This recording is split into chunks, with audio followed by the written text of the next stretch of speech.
let's make my Miscreant quilt pattern, which uses only a layer cake. Now for the fabrics, I am using Gail Lorraine from Art Gallery Fabrics, which I will have that link down below in the description for you to purchase from a quilt store that I trust and also personally shop at.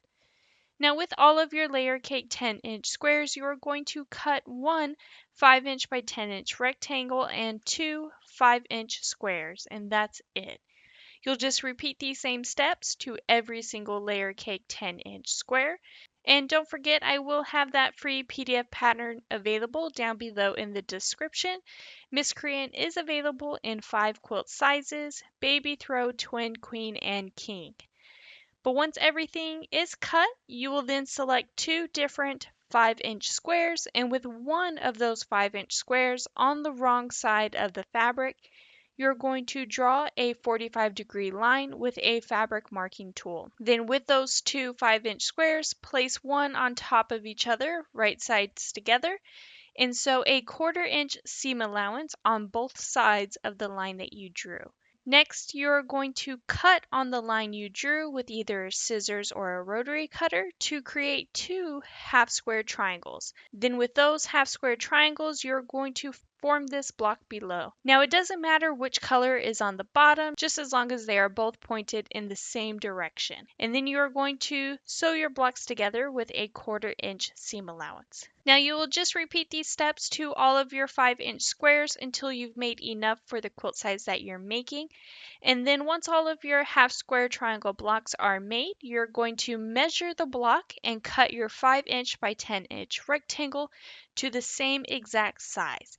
Now it should measure 4.5-inch by 8.5-inch rectangle, which is what I have listed within that free PDF pattern below.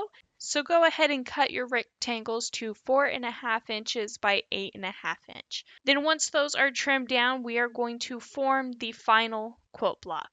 So you're going to take your print 4.5-inch by 8.5-inch rectangle and sew it to the bottom of your half square triangle block. Now you can actually sew it to the bottom or the top, whichever you prefer. When I was designing this quilt pattern, I thought I would test this all out for you all, but go ahead and sew them together with a 1/4-inch seam allowance. Then all you're going to do is repeat this until you've made enough quilt blocks for the quilt size that you have selected. And now it is time to lay your quilt out.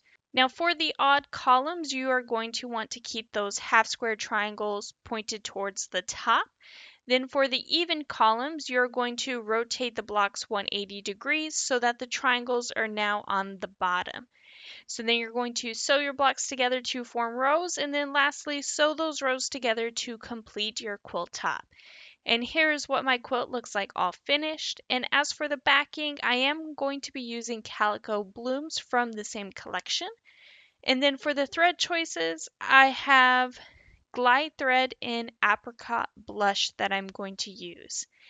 And here it is, my Miscreant quilt pattern all quilted out. And I do hope you have enjoyed today's tutorial. If you could please take a moment to hit that like and subscribe button, hit that notification bell so you can be notified for your next amazing quilt project.